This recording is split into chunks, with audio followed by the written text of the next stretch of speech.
Bañad al hombre con todas las bendiciones terrenales y sumergidlo en una burbuja de felicidad tan inmensa que no pueda ver más allá de su superficie. Dadle tal satisfacción económica que nada le quede por hacer excepto dormir, comer pan de jengibre y preocuparse por el devenir de la historia.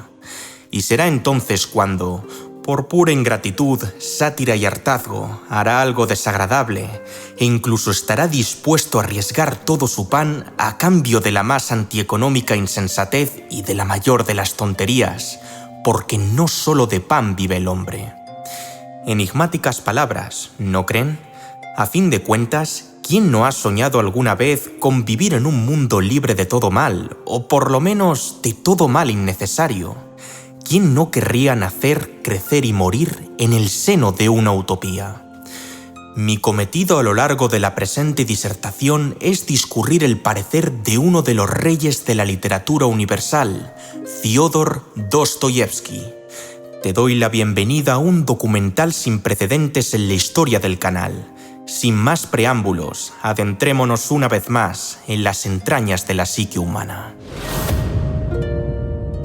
La palabra utopía deriva del griego u, cuya traducción es no, topos, cuya traducción es lugar, y el sufijo latino ia, con lo cual su significado etimológico es no hay lugar.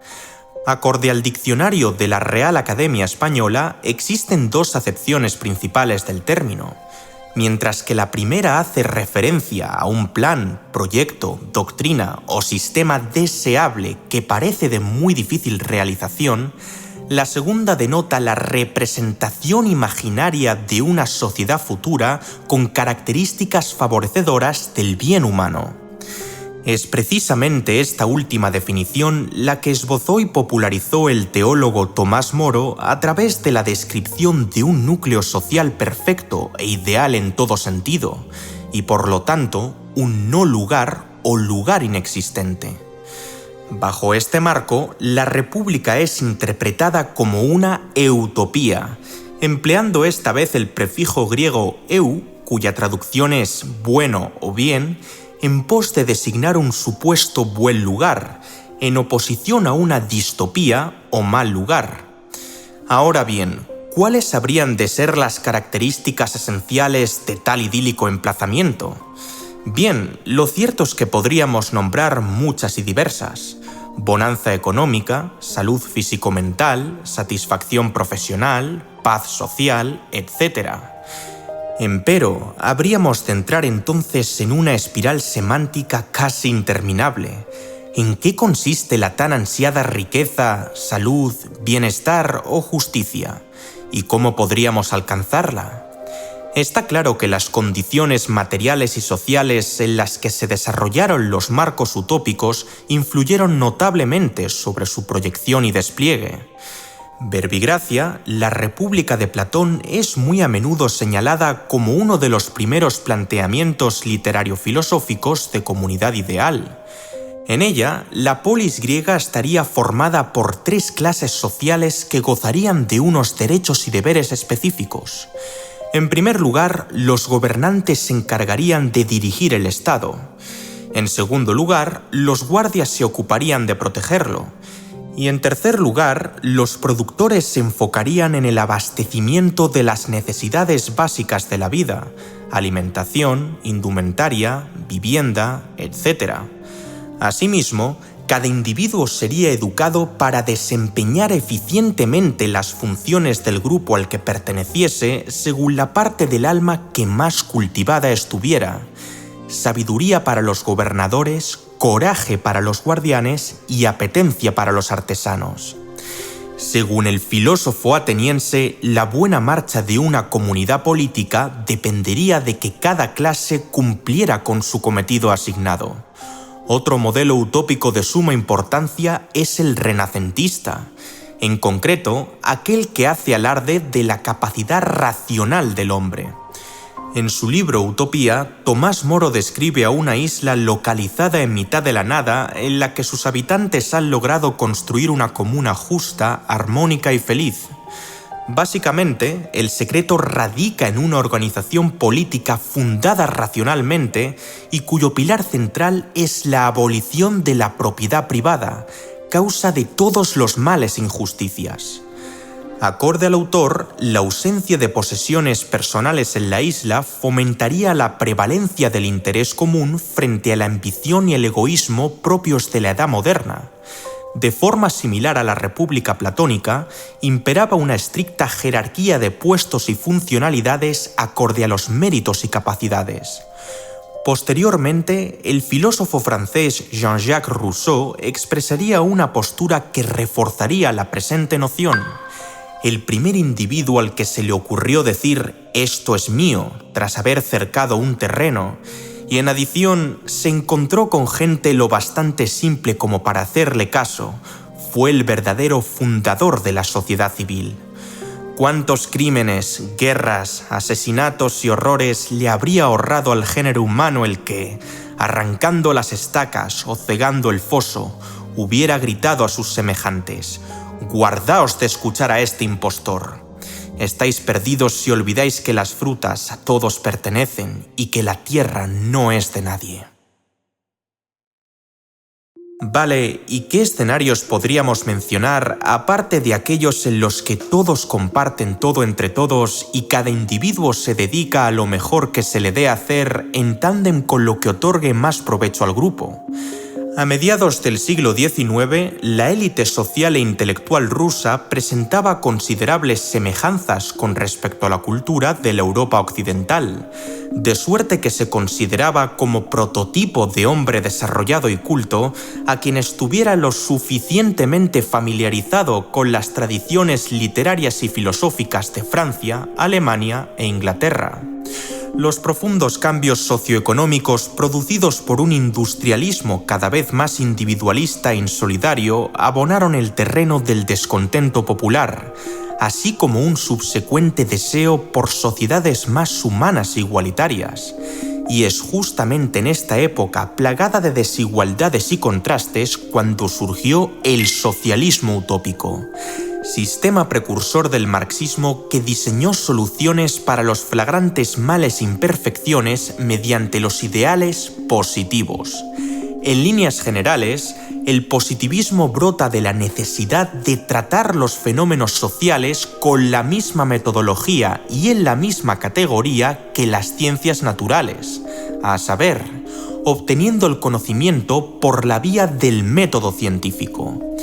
A pesar de las notables diferencias entre autores como Henry de Saint-Simon, Charles Fourier o Robert Owen, estos socialistas utópicos sí compartían un imperioso interés por transformar la precaria situación del proletariado. A raíz de esto, expusieron a la nueva sociedad capitalista como el resultado de una revolución industrial en la que los trabajadores quedan a merced de fríos cálculos económicos por parte de los dueños de los talleres y fábricas. En efecto, el enfoque al que se apunta es el de Homo economicus, un modelo de comportamiento primordialmente racional y calculador centrado en la maximización de la utilidad, es decir, aquel que trata de obtener los mayores beneficios con el mínimo esfuerzo indispensable. Como es de esperar, los socioutopistas consideraron este marco mental francamente problemático y obtuso, ya que, cito textualmente a Fourier, limita la acción humana a actos puramente ególatras que entorpecen la realización de la igualdad más allá del ámbito legal. De ahí que se rechazara categóricamente la exaltación de una libertad abstracta propugnada y extendida por el liberalismo, que, como remarcó el socialista Philippe Boucher, solo enseña al hombre a ser egoísta convirtiéndolo en su propio Dios, su propia fe, su propia gloria, su propia razón y su propia fuerza. Además, el socialismo utópico también compartía la idea de un internacionalismo social proletario que diera paso a una era de libre y pacífica convivencia entre los pueblos tras superar las rivalidades de los estados-nación. Por esta razón, propusieron reformas para que todos los individuos tuvieran las mismas posibilidades de autorrealizarse, y de este modo que el trabajo ya no fuera una carga alienante. A diferencia de otros modelos como el clásico, el renacentista o el ilustrado, la utopía socialista fue diseñada con el objetivo inmediato de llevarse a la práctica. Esta vez tiene que ser la buena, decía Saint-Simon en sus conferencias. Dicho esto, ya es hora de traer de vuelta al autor que protagonizará el resto del discurso, Fyodor Dostoyevsky.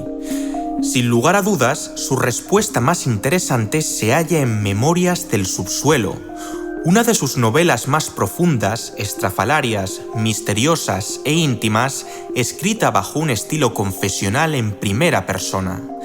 De hecho, muchos académicos colocan esta obra como precursora del existencialismo, una corriente que considera que el pensamiento filosófico no se limita al estadio del sujeto pensante, idest, al res cogitans, sino que uno ha de acudir al ser humano íntegro, a saber, a la persona en su totalidad.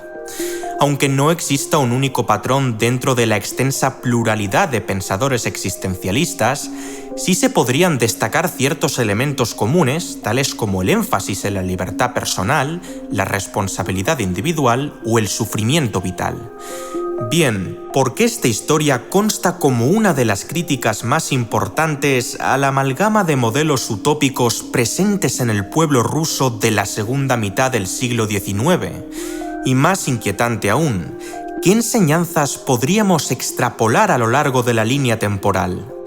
Si los personajes creados por el novelista asombran tanto es, entre otros muchos factores, porque tienen una personalidad tan peculiar y compleja que su conducta se vuelve un fenómeno casi imprevisible e independiente de todo patrón para el lector, pero creíble al mismo tiempo. Para comenzar, el protagonista y narrador de la historia es el hombre del subsuelo, un funcionario que representa un antihéroe contradictorio, miserable, frustrado y marginado. A grandes rasgos, este locuaz personaje se coloca como objeto de ofensas imaginarias por parte de sus amigos y conocidos, y se siente impulsado a maquinar macabras venganzas contra aquellos terceros que supuestamente le humillan. En suma, se considera más inteligente que las personas de su alrededor, así como más consciente de lo bueno, bello y elevado. Por cierto, términos acuñados de filósofos liberales conservadores como Edmund Burke e ilustrados como Immanuel Kant. Evidentemente, este tipo de cogniciones y conductas acabaron por hundirle todavía más en un trágico y narcisista sentimiento de culpa que le instó a apartarse cada vez más del núcleo social, como si buscara constantemente expresar algo parecido a «nadie me entiende por ser tan lúcido y todos me rechazan por pura ignorancia». Eso sí, quizás lo más interesante de su persona es ver cómo rompe con todos los moldes de lo esperado y predecible. De ahí que el propio autor utilice a este sujeto para insistir en un punto clave: la aspiración de las ciencias sociales por descubrir leyes de hierro inamovibles en el comportamiento del ser humano consta como una amenaza que reduce a las personas a simples teclas de un piano, bolas de billar o pedales de un órgano. En este sentido, el escritor tomaba por necia la visión tan optimista y rosácea sobre la naturaleza humana que sostenían los defensores del utilitarismo, el anarquismo, el liberalismo y el socialismo. Sí, de los cuatro. Según él, las personas de carne y hueso nada tenían que ver con lo que estas filosofías promovían, pues todas ellas presuponen que la naturaleza humana existe, que ésta es fundamentalmente buena y simple, y por aplicación directa, que la maldad y la complejidad son el resultado de órdenes sociales corruptos. El autor manifestó lo siguiente en su reseña hacia Ana Karenina de Tolstói: «Es inteligible hasta la más pura obviedad que el mal reside más profundamente en los seres humanos respecto de lo que suponen nuestros médicos sociales, que ninguna estructura social eliminará la malevolencia por entero, que el alma seguirá siendo como siempre ha sido, y ante todo, que las leyes del alma son aún tan recónditas, intrincadas y desconocidas para la ciencia, que no hay ni puede haber científicos sociales ni jueces finales, excepto el propio Dios. Con base en lo mencionado, Fiodor expresó fehacientemente su principal sospecha hacia la noción de utopía, sin importar su forma y fondo: el deseo de codificar el comportamiento humano mediante pretenciosos intentos por comprender, pronosticar y controlar su estado natural. En otras palabras, aquella enfermiza obsesión por cosificar al hombre cual pieza de un puzzle armado por un ingeniero social con una visión profundamente holística y mecanicista. Amigos, tengo algo que anunciar. Yo entiendo por qué el hombre se comporta tal y como lo hace, o al menos en una amplia mayoría de los casos. Ergo, si lográramos que la gente pensara, actuara y sintiera de este u otro modo, entonces el mundo sería perfecto, dijo un utopista más. Por lo pronto, me gustaría continuar con una historia perteneciente a la sección 10 que he conectado con la 11 en aras de exponer los insuflados aires de unicidad y misterio de nuestro protagonista a la hora de reflexionar en contra del determinismo psíquico al que tienden las ideologías utópicas. Ustedes creen en un indestructible palacio de cristal al que no se le podrá sacar la lengua ni mostrar el puño a escondidas. Pues bien, yo desconfío de ese lugar, tal vez justamente por su carácter sólido y eterno. Verán ustedes, si tuviera un simple gallinero en vez de un palacio de cristal, entonces podría cobijarme en él cuando lloviese. Pero, aunque le estaría muy agradecido por haberme preservado de la lluvia, no lo tomaré por palacio. Sí, ustedes se reirán y me dirán que un palacio y un gallinero tienen el mismo valor en este caso. Y yo les responderé: así es, mas no vivimos solo para no mojarnos. ¿Y qué le vamos a hacer si se me ha metido en la cabeza que no se vive solamente para eso, y por consiguiente que hay que vivir en un palacio? Es esta mi voluntad, mi deseo, y ustedes no conseguirán despojarme de mi voluntad si no modifican mis deseos. Sí, podrán intentarlo presentándome otro objetivo cuyo fundamento sea otro ideal, pero me negaré a tomar un gallinero por palacio hasta que lo logren.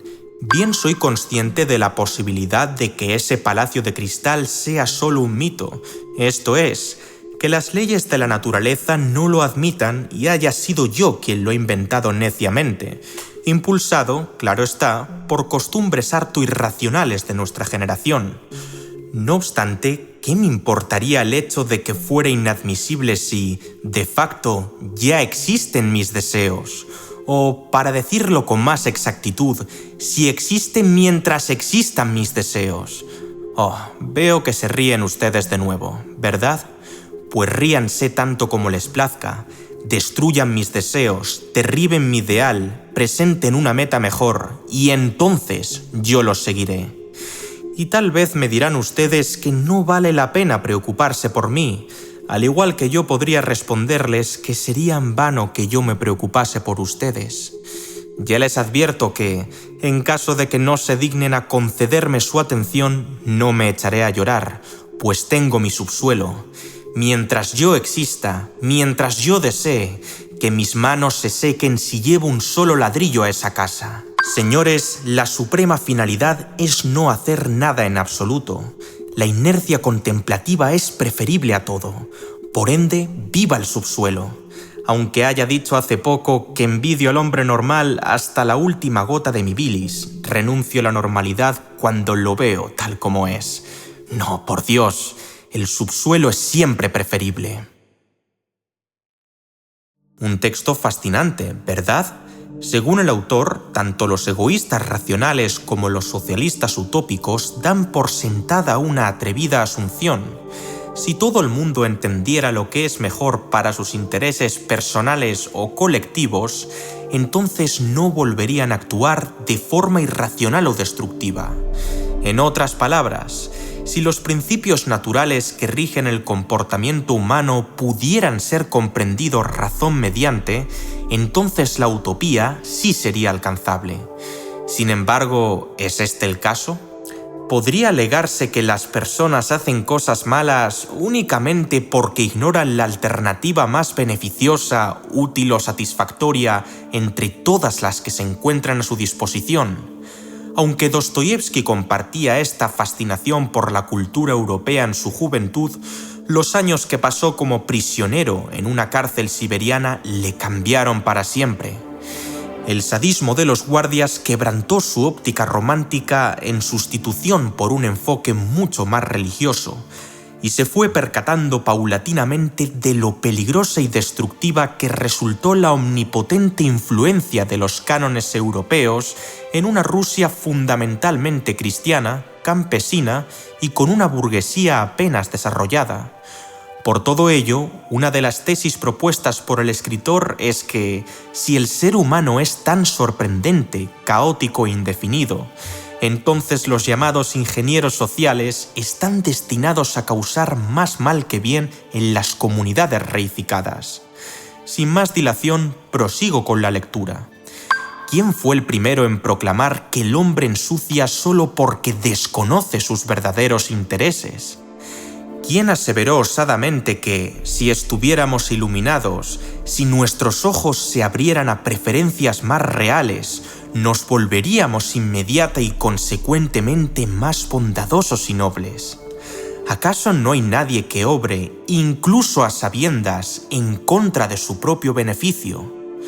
Lejos de maximizar su utilidad neta agregada, hay veces en las que el individuo se autosabotea para hacer lo opuesto, o directamente actúa según otros parámetros completamente diferentes. A través de la figura del hombre del subsuelo, el autor nos muestra de forma magistral las contradicciones e inseguridades que contingentan su carácter. En un párrafo defiende una idea y en el siguiente justo la contraria. Tan pronto idolatra a alguien como le coge una manía insoportable. Confrontando todo sentido común, el personaje opta por seguir sufriendo en silencio su enfermedad del hígado en vez de ir al médico, pese a ser plenamente consciente de que esta decisión solo acarreará más dolor en el corto, medio y largo plazo. Y como guinda del pastel, no queda nada claro si el hombre quiere seguir con vida, acabar con ella, o simple y llanamente, dicho asunto evoca en él una atroz indiferencia. Su comportamiento es una selva fragosa y profunda en la que cualquier bizarra especie puede estar deambulando a la vuelta de la esquina. Su personalidad, la más pura de las atopías. Al correr de las páginas, el narrador subterráneo mostraba notorias dificultades en lo que a tomar decisiones se refiere, por nimias que fueran. ¿Y por qué? En mi opinión, dicha incapacidad se debe a un altísimo grado de conciencia que le acaba desbordando por completo. Y por suerte o desgracia, la vía más fiable que encontró para poder lidiar con tal estado de lucidez extrema es el pensamiento, la abstracción y la imaginación. Claro, supón por un momento que fueras capaz de proyectar el repertorio integral de las acciones que puedes emprender y los argumentos que puedes esgrimir en todos y cada uno de los contextos. Y para más INRI, que tuvieras conciencia de la multiplicidad de causas y efectos que informan cada potencial elección, pero sin saber cuál de ellas es la más apropiada. Este experimento mental es sencillamente aterrador. ¿Quién en su sano juicio querría vivir así? La parálisis por sobreanálisis haría imposible que el sujeto pensante determinara el mejor curso de acción, y a la postre terminaría por moverse en direcciones sumamente arbitrarias. Fiodor comprendió la paradoja que encierra la noción de libertad. La codiciamos como el mayor de los tesoros, y a la par, deseamos librarnos de ella cuando sabemos que hemos de hacernos responsables de nosotros mismos en momentos intrincados, que cada decisión que tomemos, por muy irrisoria que sea, importa. Y es que ser libre acarrea por defecto un coste terrible, la angustia. Por ello, los movimientos sociales que prometen liberarnos de ella por completo, afirma el escritor, siempre tendrán seguidores. En múltiples ocasiones nos gusta pensar acerca de nosotros mismos como seres racionales capaces de conducirse exclusivamente de manera lógica. Sin embargo, he de rescatar la conclusión del documental de la crisis existencial para contextualizar el discurso. La revelación del sentido de la vida es solamente posible y averiguable adentrándose en las profundidades de la psique e integrando todos los elementos que constituyen la individualidad: emoción, acción y pensamiento. Con arreglo a lo mencionado, uno de los mensajes centrales del autor es que el propósito de la vida es actuar con autenticidad, es decir, mostrar fidelidad hacia uno mismo. Y ser auténtico implica reconocer que las pasiones, preferencias, motivaciones y acciones no son enemigas de la razón, sino que pueden y deben funcionar al unísono para que el sujeto pueda vivir en concordancia. Sí, cuando uno abandona temporalmente el reino del pensamiento reflexivo tras haber cumplido allí sus deberes, y seguidamente se lanza a la crudeza del acto, se expone a acertar, ayudar, mejorar y hacer el bien, pero también a errar, estorbar, empeorar y hacer el mal.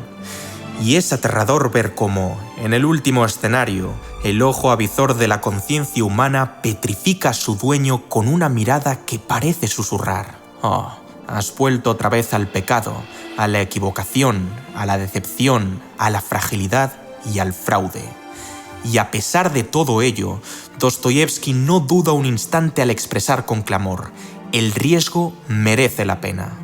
Si se totalizan y aíslan los recursos abstractivos como única herramienta válida, la vida se vuelve inauténtica, obtusa y atroz. Habida cuenta de lo nombrado, es el momento de presenciar la que quizás sea una de las genialidades más significativas del novelista ruso.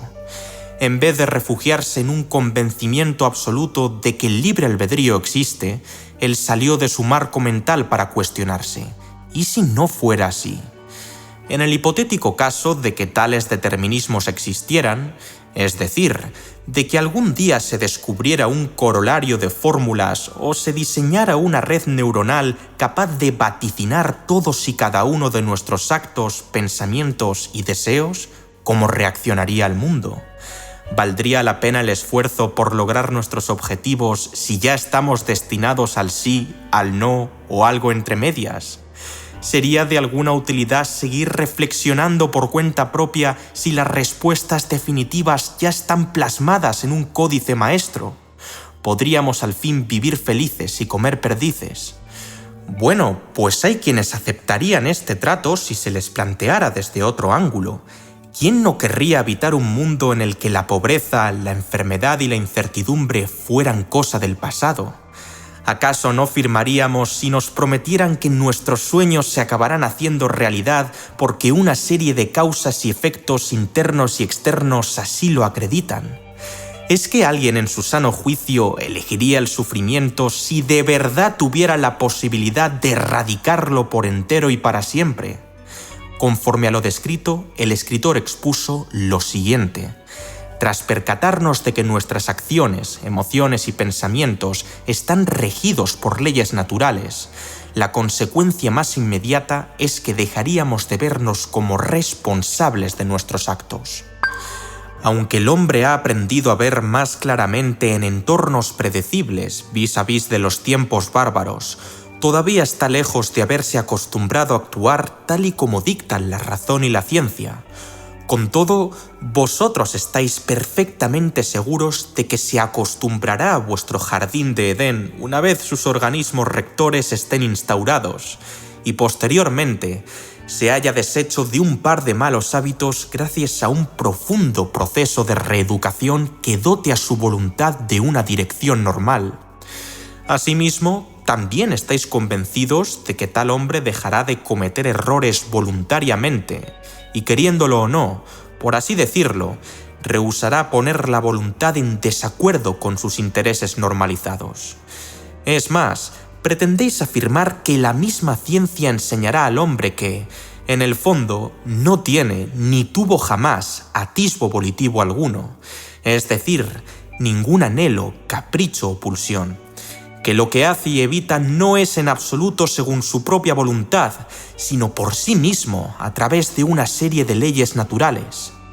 En tal caso, dichas leyes solo necesitan ser descubiertas para que las personas ya no se hagan responsables de sus acciones y su vida se vuelva extremadamente fácil.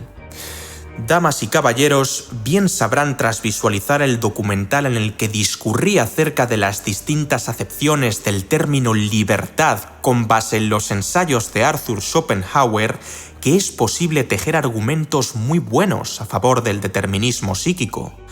Sin ir más lejos, alguien podría proseguir con estas declaraciones. Tan solo soy el producto de un caótico cúmulo de factores hereditarios, ambientales y vivenciales que se han dado en mí de una forma concreta y gobiernan mi voluntad según el contexto que deba abordar. El hecho de que sea consciente de lo que hago, quiero o siento en ciertos momentos no implica que sea yo quien tiene el control de la conciencia. Es más, ¿a qué me refiero cuando digo yo?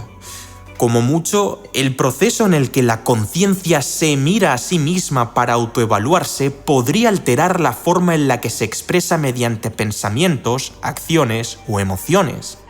Pero ¿por qué razón se mira como se mira, se quiere como se quiere, se valora como se valora y no de otra forma? Esa es la cuestión y no otra. De acuerdo, ¿y cuáles serían las consecuencias de saberse con esta combinación de apriorismos? Aunque es francamente complicado actuar como un oráculo de Delfos, el autor expresa su parecer al respecto acudiendo una vez más al hombre del subsuelo. La única meta por la que la humanidad se esfuerza se encuentra en el proceso incesante de aspiración, o en otras palabras, en la vida misma, y no particularmente en la consecución del proceso. Por supuesto, tal meta debe ser del estilo 2 por 2 son 4, es decir, una fórmula. Y al fin y al cabo, 2 por 2 equivale a 4 ya no es vida, sino el comienzo de la muerte. Cuando se multiplica 2 por 2, el producto siempre es el mismo. No hay incertidumbre ni sorpresa, ni tampoco es necesario aguardar pacientemente para ver qué cifra arrojan dichos factores. Y Dostoyevsky dice, si la vida es así, no tiene sentido. ¿Dónde quedaría la aventura? Porque cualquier aventura requiere del suspenso, y el suspenso implica, por mera definición, enfrentarse a situaciones cruciales.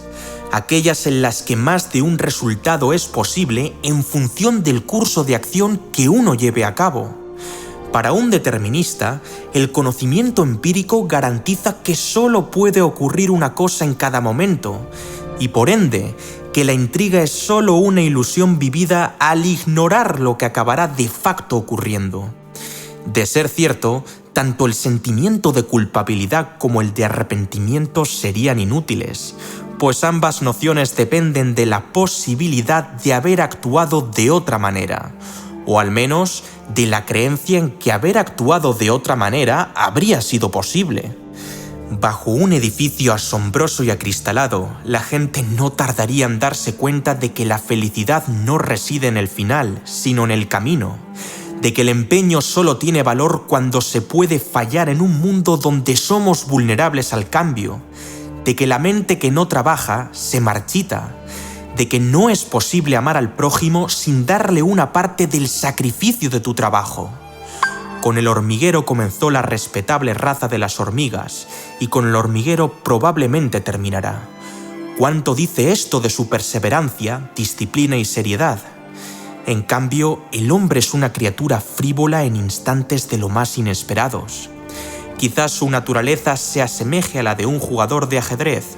Solo le gusta el proceso del juego, no el resultado en sí mismo. Y aquí viene lo verdaderamente impactante. ¿Cómo reaccionaría un sujeto despojado de su libertad? ¿Qué haría un cívitar reducido a máximas de carácter lógico-matemático? Pues ya deberían saberlo, especialmente si recuerdan el arranque de este vídeo. Y será entonces cuando, por pura ingratitud, sátira y hartazgo, hará algo desagradable, e incluso estará dispuesto a arriesgar todo su pan a cambio de la más antieconómica insensatez y de la mayor de las tonterías, porque no solo de pan vive el hombre. En efecto, ¿quién ha dicho que el hombre solo quiera pan? El hombre podría querer luchar por conseguirlo a sabiendas de que podría no darse el caso, y en tanto que ha luchado por ello, sentir que se lo merece.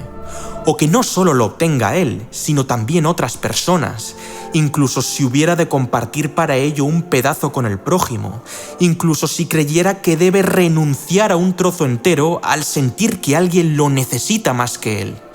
¿Qué narices podría querer lo más paradójico, no querer pan?